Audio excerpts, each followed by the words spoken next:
Now we have the panel discussion on the topic of navigating the future data governance in the era of generative AI. And to highlight on this topic, we have the chairperson of this session, Shri Amitabh sir, Chief Executive Officer at Bhashini. I request you, sir, to please kindly have your seat on the dais.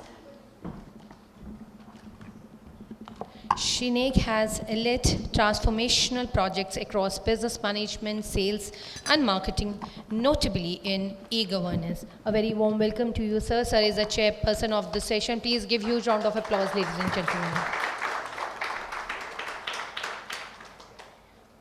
We have the panelist of the session, Dr. Pankaj, sir. I request you, sir, to please kindly have your seat. Sir is a CTO. Government e-marketplace, Dr. Dikshit sir, with his extensive experience spanning over 2 decades, is a profound focus of digital transformation and cyber security. Very warm welcome to you, sir. We are thrilled to welcome Shri Keshri Asthana sir as an accomplished author and the technology head public sector at Microsoft. As our panelist of the session for the today, please give a round of applause. He has impressive background in the solution of architect with the computer solution software industry. Thank you so much, sir, for coming. We have another panelist, Shri Anirudh Srivastava, sir. Sir is currently serving as a chief architect of Google Cloud, and Shri Srivastava is a proven IT leader in digital transformation. His expertise span IT strategy, pre-sales, consulting, business development, and implementing cutting-edge technologies like cloud cutting. A very warm welcome to you, sir. We have with us Shri Sachin Punyani, sir, a leading figure in technological innovations as a principal business development. Very warm welcome you, sir. Sir is eagerly participating in Insight with his sharing his rich experience in the intersection of technology and business innovation. We have with us Professor Ganesh Ramakrishnan, sir, as esteemed Institute Chair Professor at the Indian Institute of Technology, Bombay. Professor Ramakrishnan with over a decade of experience in academics and has a significant contribution in the field of computer science. A very warm welcome to you, sir. Now I am hand-overing the mic to the chairperson of the session for conducting this panel discussion. Thank you. Data is being talked about oil, in a lot of conversations, and quite rightly true. Because, with use of data, we train models, and by training models, we are getting the results and the things which we are getting in the market today. But if we have a lot of data, of course, and should we have that, then there is an issue of governance. And how do we govern this particular data in this era of Gen AI? And there is a model by which data is created, there is a model by which data is collated, and there has to be a model which data is exchanged for, use for training models, otherwise also other uses as such. There are different examples in that sense, because, like, for example, in Bhashini, what we did was that wherever the data was available, digital data, we collected data, but we created data for the low resource or minority languages, as we call it, and then tried to use it. And there are different challenges with all of it. Governance would mean a lot of things. Governance would mean security and privacy of the data. Governance will mean ethical use of data. Governance would mean how do we create exchange mechanisms for this. Governance would mean what kind of monetization framework we have, what kind of collaboration framework we have. So it's good to have a esteemed panel to discuss all of these points, and I would perhaps take some of these points one by one. Perhaps one of the most important aspects of today's discussion when we talk about responsible AI and data is ethical use of data, right? And the ethical use of data actually, comes with the fact that there is a collation and collection of data which should be done ethically, and the usage of data which has to be ethically done for, training of LLMs. So, Anirudh, I come to you, to give your views on this particular topic. How can one, when we are collecting the data and, creating the data where data is not available and we need it, which is ethical, and then how do we ethically ensure that there is an ethical usage of data? That's the crux of the point. So, over to you. So thank you so much for having me here. As Amitabh Nag sir actually sort of pointed out that, especially in the era of AI and Gen AI, there is this whole question about how do you collect the data, how do you process the data, and then how do you put that to use. And I think ethical is one of the key specific things that needs to be taken care of. Data governance is critical to really sort of ensuring that the AI is put to ethical and responsible use.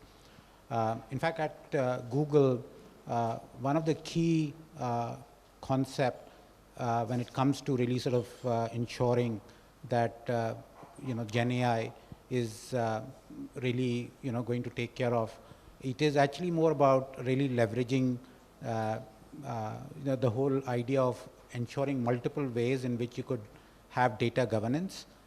One of the ways that we could actually sort of think about is to really put in the terms of use of a AI model or a Gen AI or even an LLM service that could be provided by cloud providers, is to put in the terms of use itself and also in data processing addendums that the LLM models will not be using the customer data for really training the foundational model. And that is critical to really sort of ensure that the data, the customer's data who are actually using the LLM model is being used to train the foundational model. So that is one of the key things that needs to be considered. The other is really sort of thinking about responsible AI.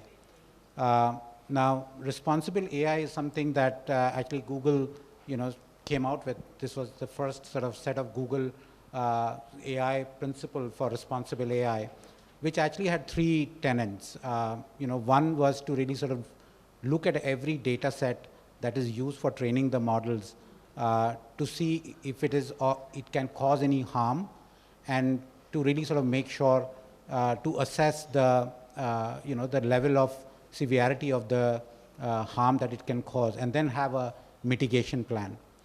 So these are some of the practices or principles that has something that should be part of every AI models that once it gets trained, or even at the LLM models that gets trained. So these are some of the practices that you should be thinking about when it comes to really sort of using the data for training the models. Now, one other important aspect is, while there could be principles, how do you put them to practice? And so there has to be a mechanism to really sort of do the process to really do data governance, and really applying that into product development at every stage of product development life cycle. There could be tools that is available, that could be made available to the product development teams to ensure that it actually helps to apply those principles when you're doing the product development.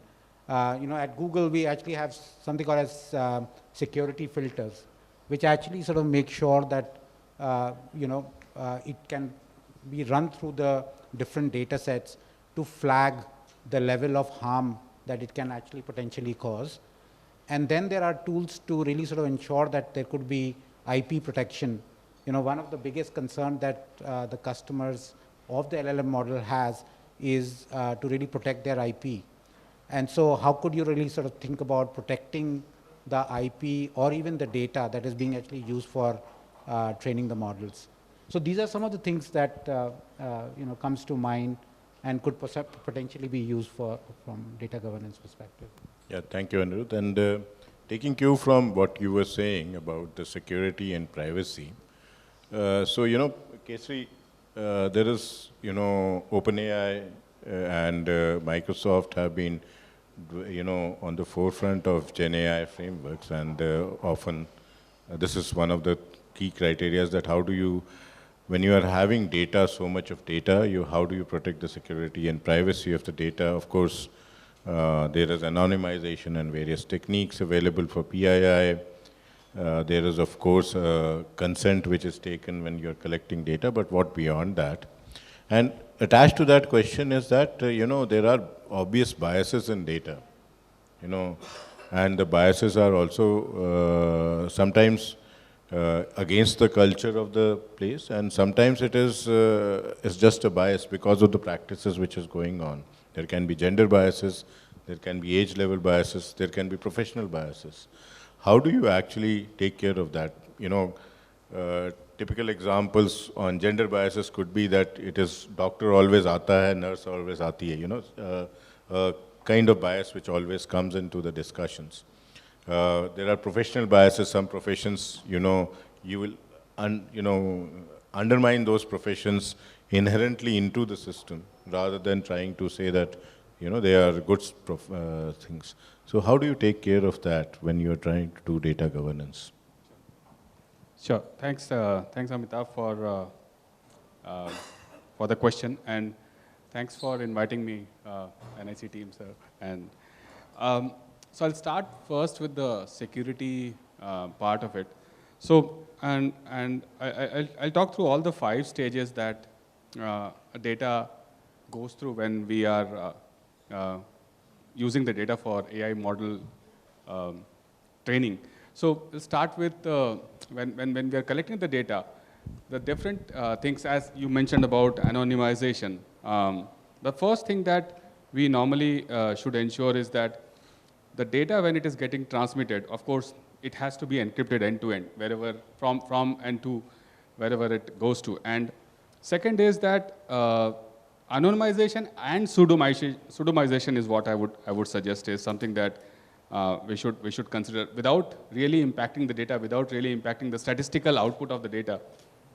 If it can be anonymized or pseudonymized, that will really make the model more mature and will ensure that you have a good quality of data available for training. The other part of it is that you should also have data provenance in place. You should know where the data is coming from, where the data is generated from, how the data was generated, how did it go through the system and reach where it is, where you have it today. So that kind of provenance is something that will really ensure that when the model trains, we know where this knowledge came from. So that's from a data collection perspective. Then the data storage perspective, we should, of course, again, encryption at rest is something that is very much implicit. But then we should think about how do we do backup of the data? How do we do partitioning of the data? Well, partitioning, lots of time people don't relate partitioning with data and security, but actually the partitioning helps not only reduce the size of the data, but also ensures that what overhead it brings while processing large volumes of data, it reduces the overhead, and thus it enables us to give or put in more security controls in place. So that is another aspect of doing that. And we should also ensure that the data, when we are storing the data, proper audits are carried out. And we do the audits basis, one, of course, the local standards that are available, plus also the best of global standards that are available.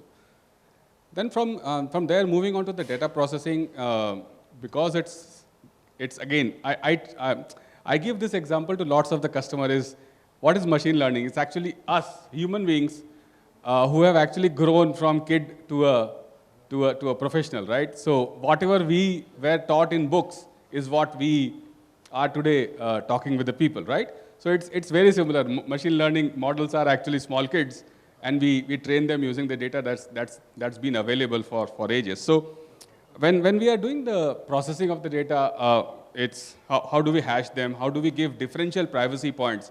Differential privacy is basically bringing in appropriate noises in the data so that it doesn't impact the outcome, doesn't impact the statistical outcome of the data, but it really removes the PII from the data.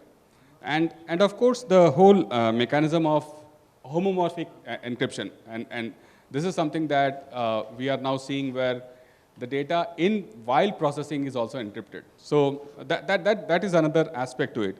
Then when we are talking about data analysis, Anirudh talked about data governance practices. So data governance practices should be there. Secure coding practices are something that secure development, I would say, not coding, but secure development practices should be available.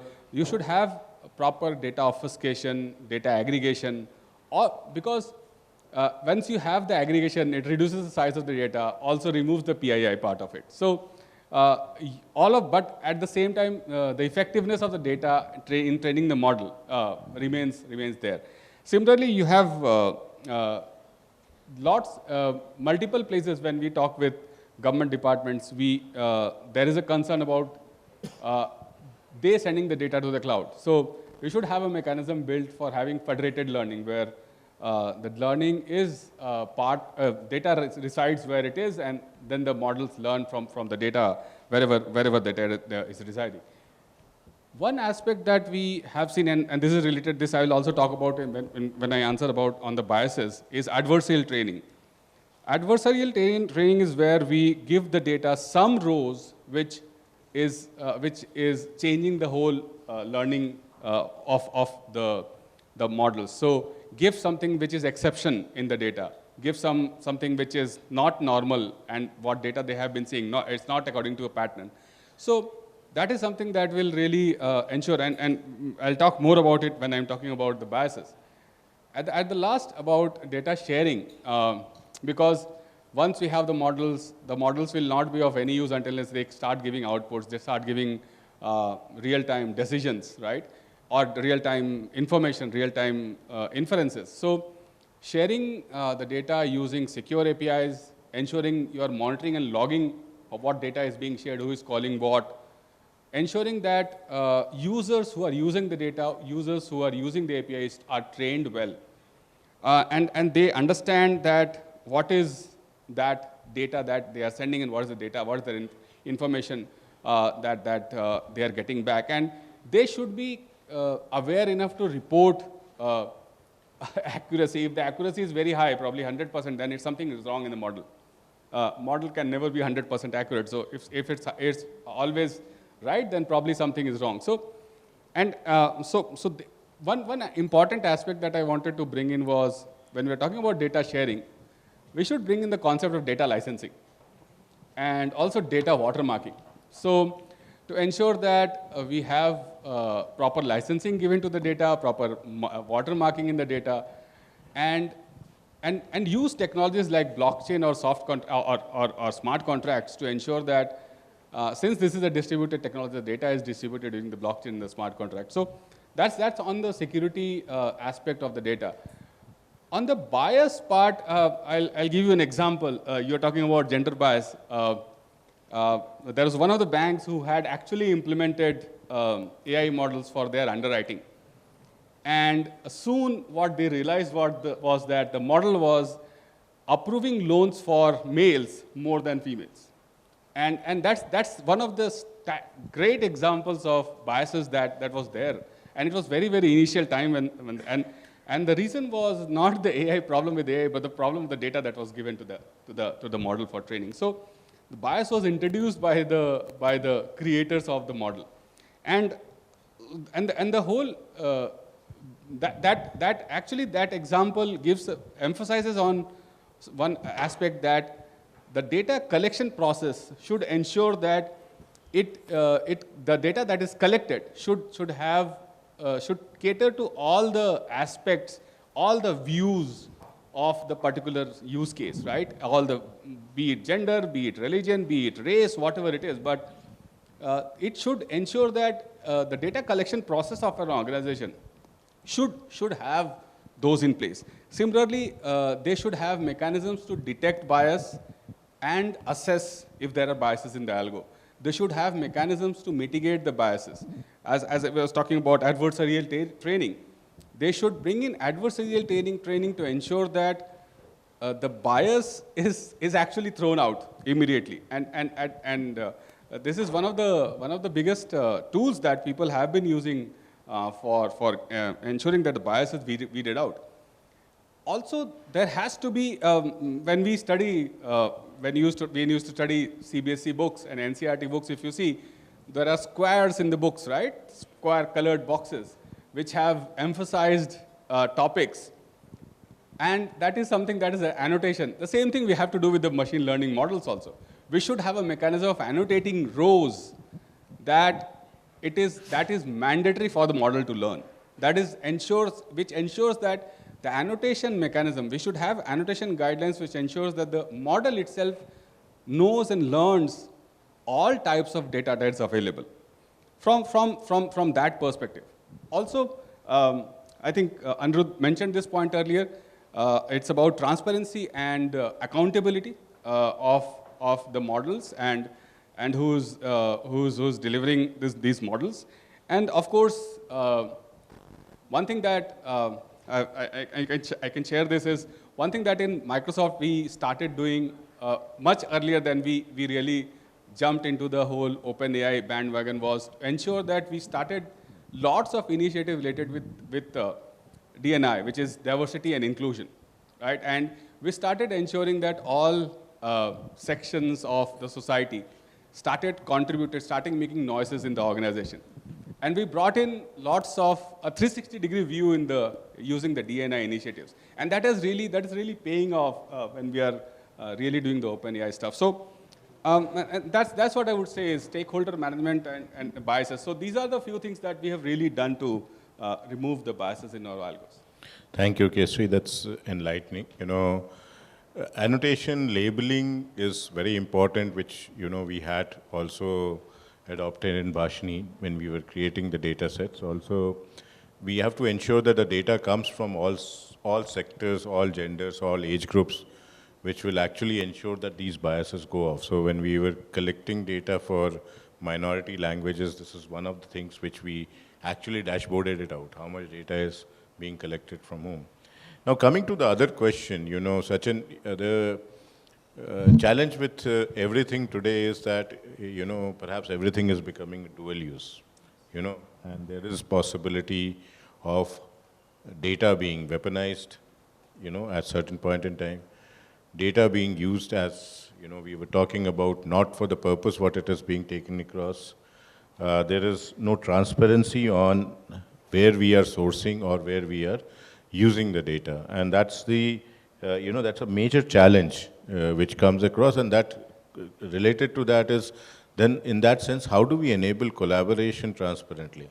Because if you don't have transparency and accountability as you talked about, then there will be challenges of collaboration.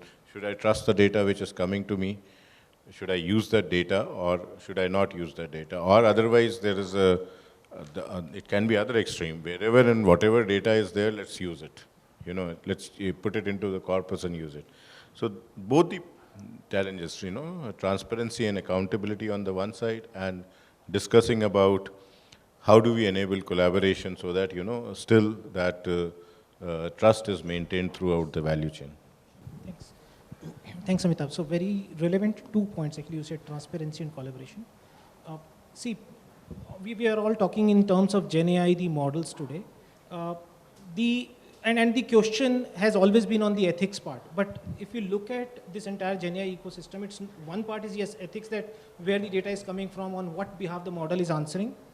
Second, when these models exist, you do talk about procurement, you do talk about using all of these models. So this transparency thing actually comes into play at every stage. Now, which part of that cycle you are in, it depends. And it is transparency and this collaboration is actually important at all these stages.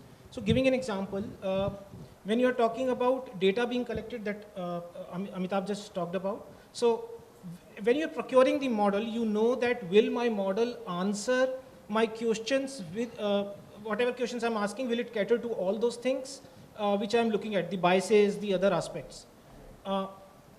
This is the point where you are evaluating for your procurement, you are evaluating that, okay, when I'll be using my model, will my end customer, will my end users be objecting on that? This is one aspect. Here transparency usually we say that can be handled because you know that people are now creating model charts, model cards, different terms they use. That means when you are training a model as an organization, you are selling it out, you are sharing it out, you tell that, okay, what processes have been used to procure the data. Just giving an example, it really helps in the procurement and the usage decisions both.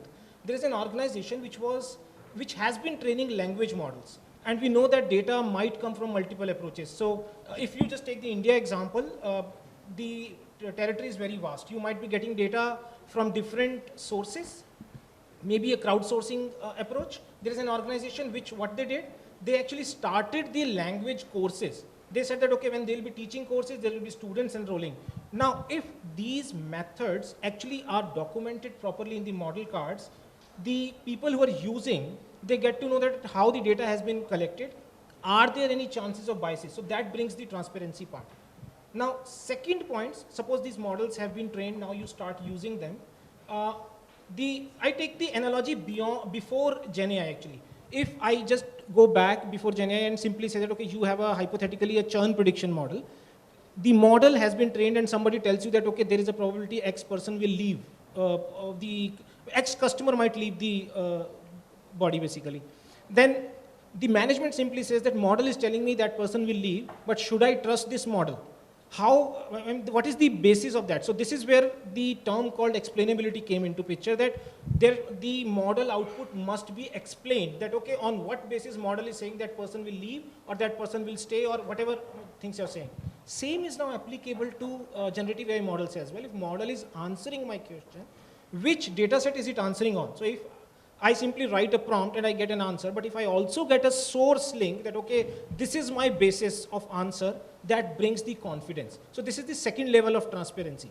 So it depends actually at which layer are you, but transparency is all not just about the ethics. It is certainly about ethics, but it is also about trusting that adaptation.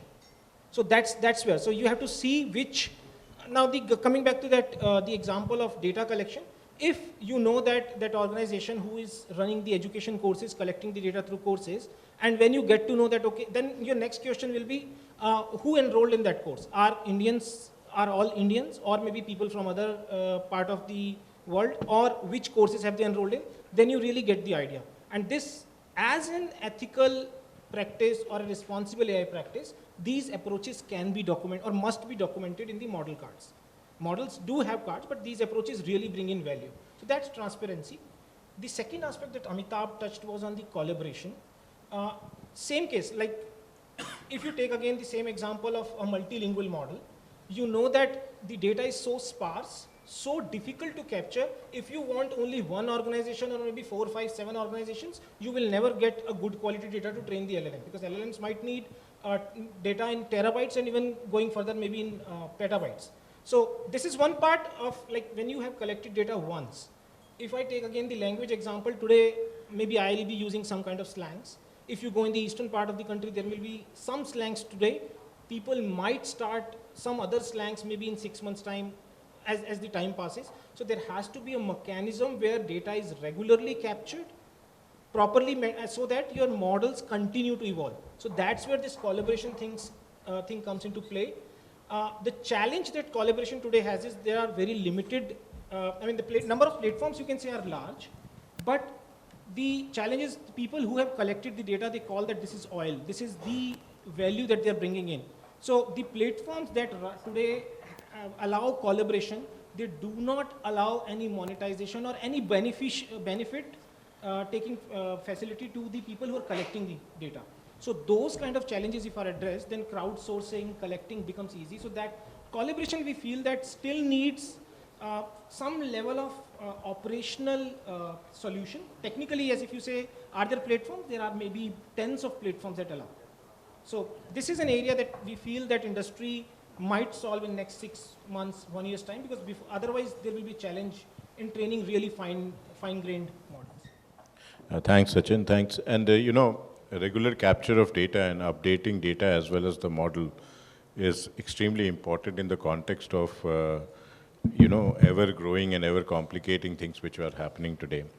Pankaj, coming to you, Army, GSTN, and then Jim, perhaps you have a point of view on all the questions which I've asked, but putting across a very specific question on how do you think, how do we cater to multilinguality of, the AI models or whatever Gen AI we are talking about, and how do we ensure that low minority languages or low language resources are represented in this particular kind of a setup? Thanks, Amitabh. See, I think the entire data collection which began for these LLMs happened years back.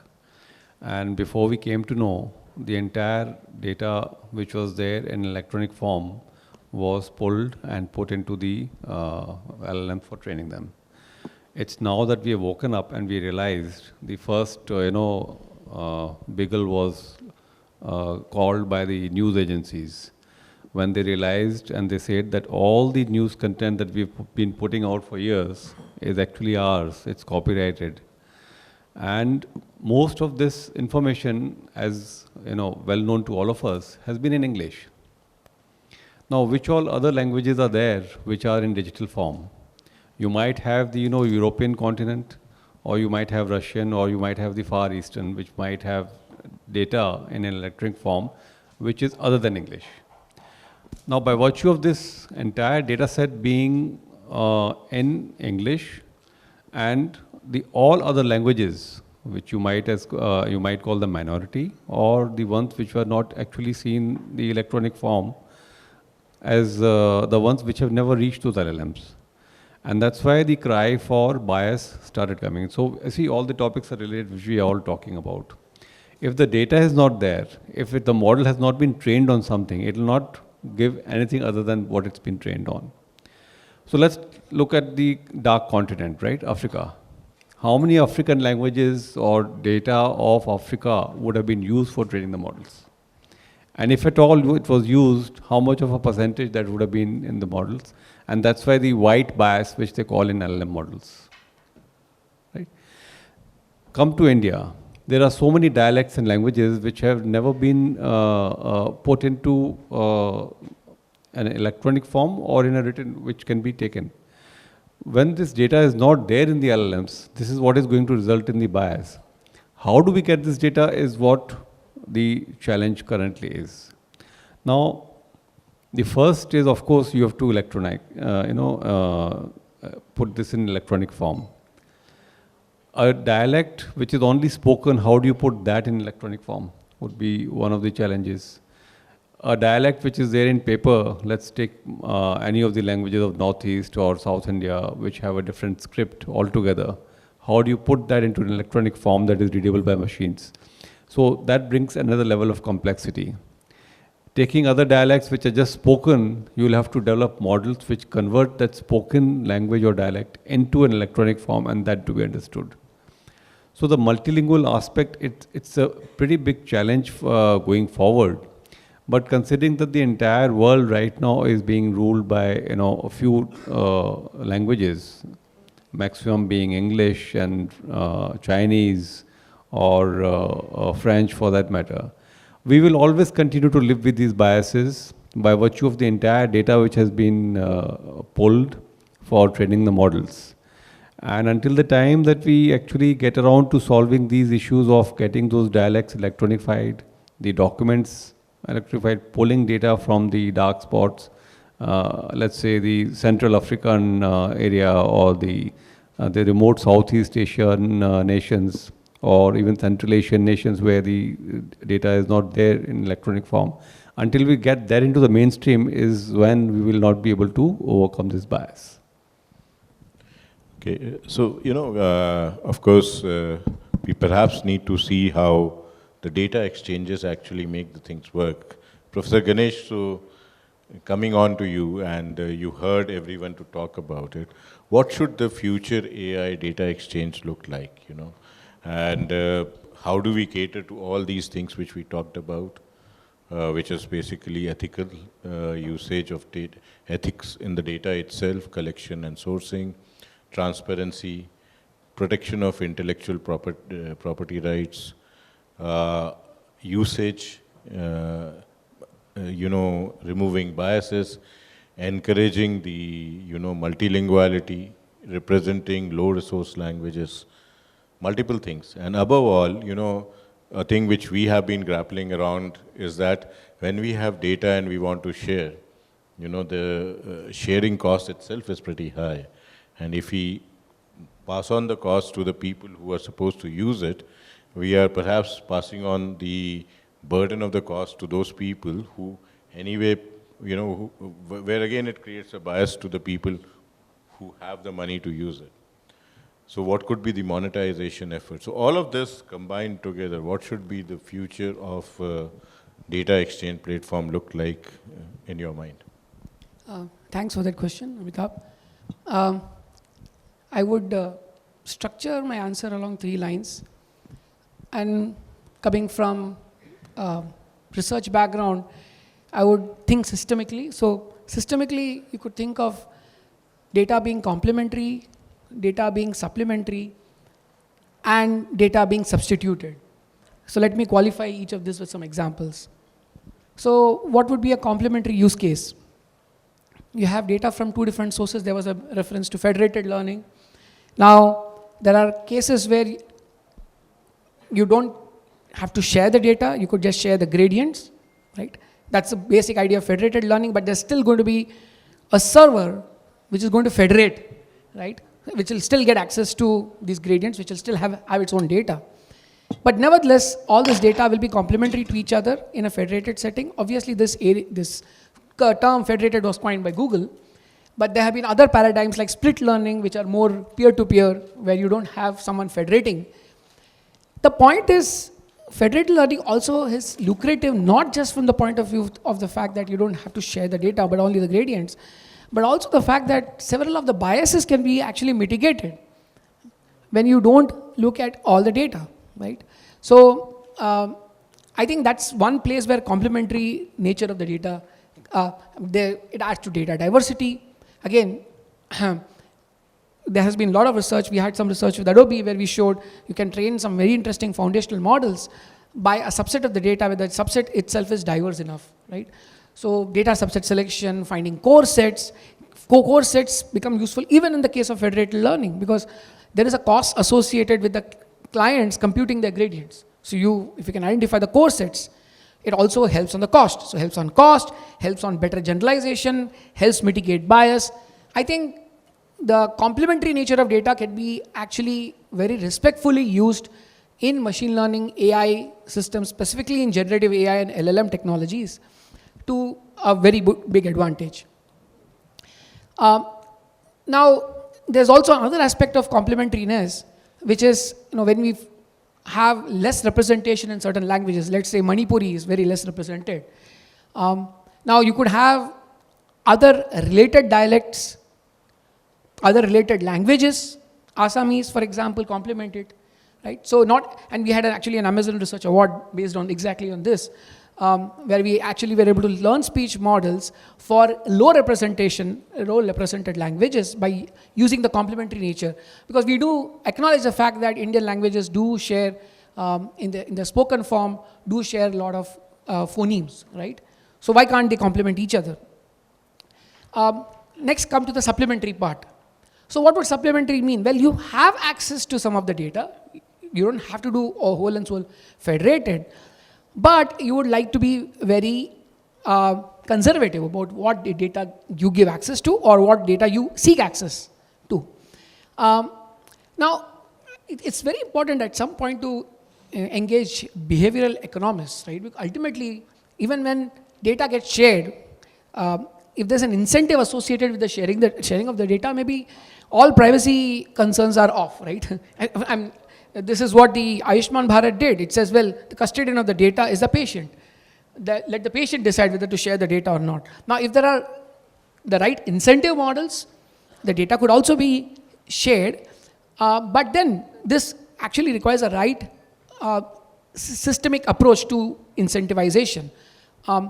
Incentives could be, of course, tokens, right, for the data you share. I'm sure many of our tech giants here have been thinking about this. But incentivization could also mean early access to models. So can there be a continuum in terms of how much you get this early access or tokenization or any kind of reward based on what the degree or the latency associated with your sharing is? Supplementary could also be at the level of approaches such as distillation. So in case you haven't heard of distillation, you can distill data. I mean, one of the coarsest form of distillation is just de-identification. But there could also be distillation at the model level. You will train a model on a large amount of data set. You don't want to share the data, but you could have a large model output, distill the logics or whatever, the learning of a smaller model. So that is again, very well researched. We've been doing a lot of work with Google research also on this. For example, we may think that a large model which has learned to identify birds will do very well, but the problem is it will also inherit the bias. Birds typically may be seen on water or maybe in the sky. But what if you have a bird perched on an aeroplane, right?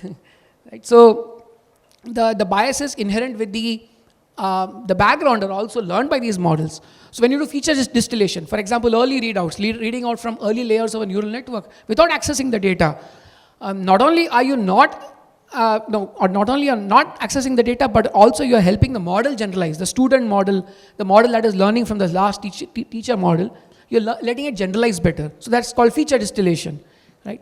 So the supplementary nature can also be very nicely systematically exploited to help mitigate bias, to help ensure that selectively data gets annotated, selectively data gets shared based on right incentive models, and people may not have problem. The problem is when you ask upfront all data sharing without the end consumer being clear about what is really useful and the person sharing being unclear about for what is the data being shared.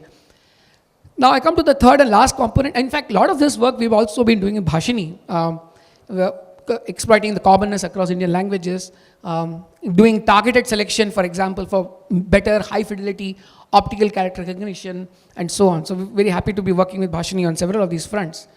A third aspect, I talked about complementary and supplementary. Third is a substitutional aspect. Now, is data everything, right? Is there explainability only in retrospect that's possible? Can we bring explainability by design? Is it possible that we exploit the commonness across Indian languages, not just at the level of phonemes, but at the level of grammatical sequences, the vocabulary? Right? Something actually we've been trying to do also with Bhashini, exploiting the grammatical, the phonetics, the genesis of words across multiple Indian languages, so that everything is not just driven by data. There's this very large startup that came out of Stanford called Snorkel, which is all about data programming. How can writing programs to annotate data, programs sometimes to even generate data, which is often the process that is anyways used to specify annotator guidelines. How can those programs complement, supplement, or even substitute the data? So just to sum up, I think we need to look at all these three aspects. I don't think we should be fixated on data sharing on one hand, one end of the spectrum, and the other is total data obfuscation. We need to create a model where people may actually be happy participating in sharing the data, but you need to know what data is relevant and you need to know what the data is being used for. Thank you, Professor Ganesh. I think systematically explained what can be done in the framework part of it. I think just going on the same topic, if everyone can give their opinion, because that's the most important aspect. What should be the future of the data exchange, data governance framework should be in this age of generative AI? Anirudh, starting from you. I think as Professor really sort of described it so well, and then I think all the eminent panelists actually talked about different aspects of data governance. It is critical. I mean, I cannot emphasize more that the field of AI and Gen AI needs to have a I think, evolving data governance framework for it to actually be put to use ethically. And there could be practices from really making sure that the data and the model is put to ethical use by really having a data governance with responsible AI principles put to use.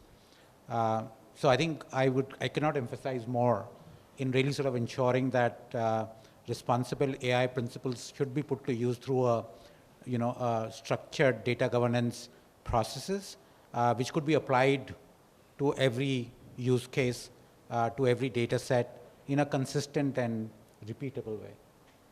So I guess that is how I would proceed. Pankaj. See, firstly, in case you don't share data, you won't have an LLM, right? But on the same, in the same breath, you also want to protect some kind of data or some part of the data. This copyright, right? So what is the copyright? We have data officers from all across the government and ministries. Can, just by a show of hands, can we know how many have actually copyrighted their websites? Can the audience, somebody, raise their hands and say, how many of your websites or portals or data stores are actually copyrighted or protected by a copyright? And I see, of course. Anybody else? Any ministry? Any department?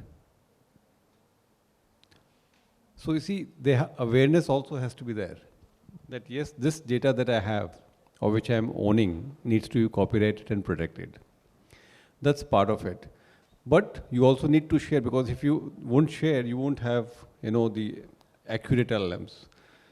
The very reason we've been talking about this, you talked about, biases or the lack of minority languages, and then you're not being able to get a correct model.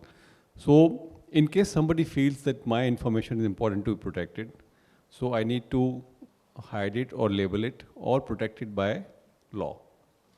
So one way is that I would say the law provides any information which I consider private or protectable should not be used by somebody without my permission.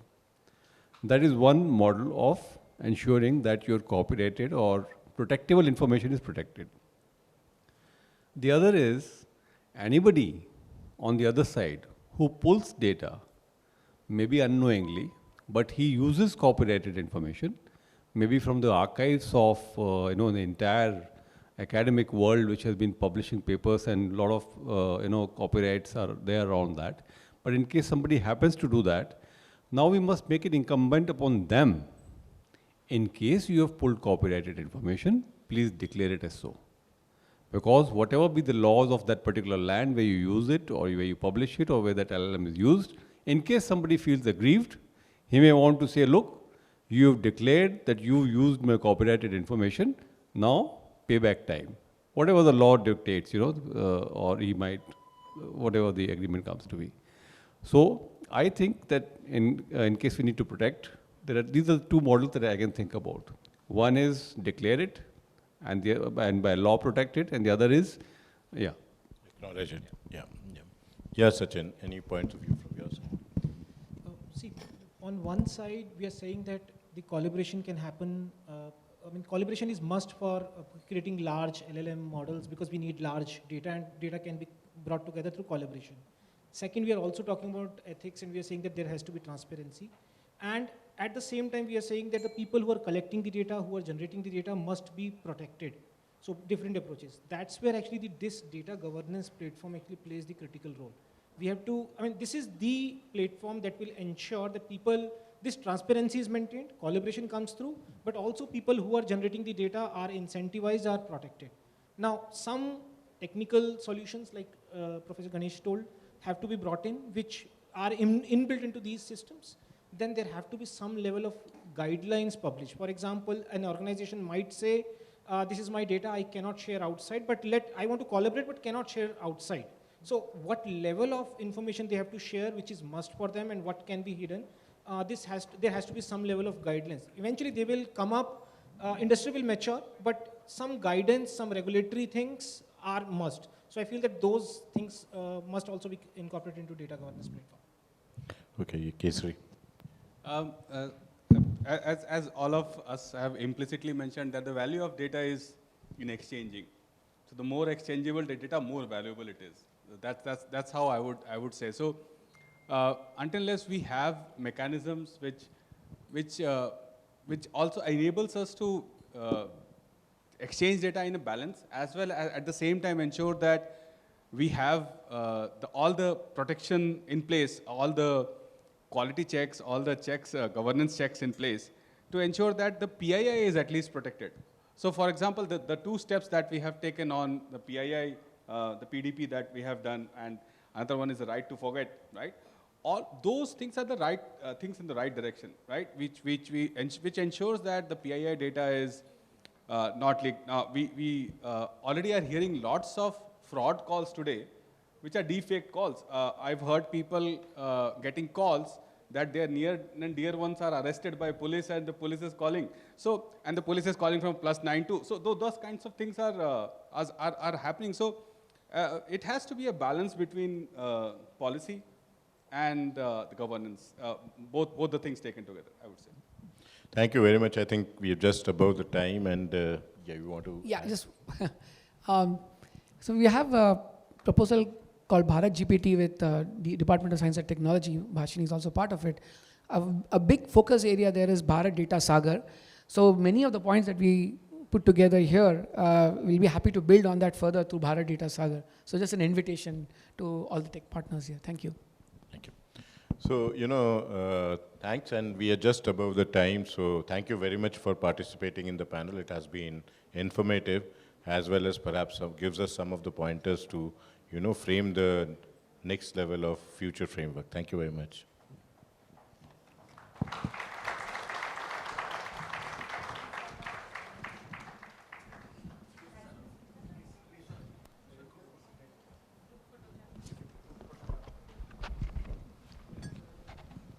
Thank you so much, dignitaries, for focusing on data security terms.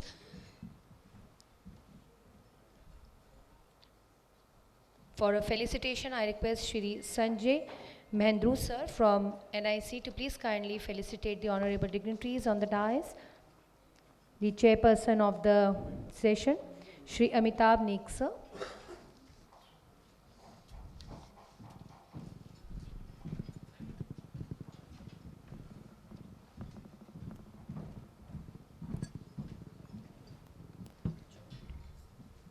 We have some Jodhpur handicrafts for this session to encourage local handicrafts and artisans. For the panelists, I request please present the felicitation to Dr. Pankaj Dikshit sir.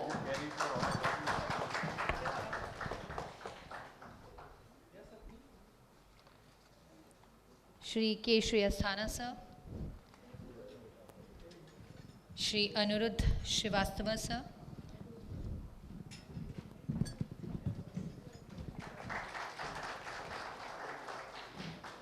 Shri Sachin Punyani sir.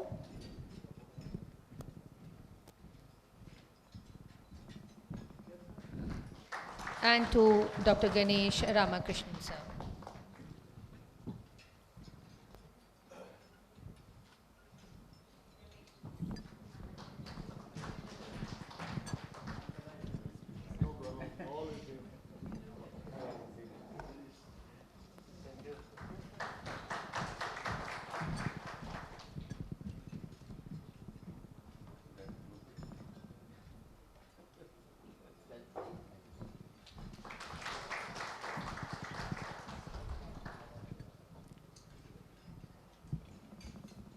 Thank you so much.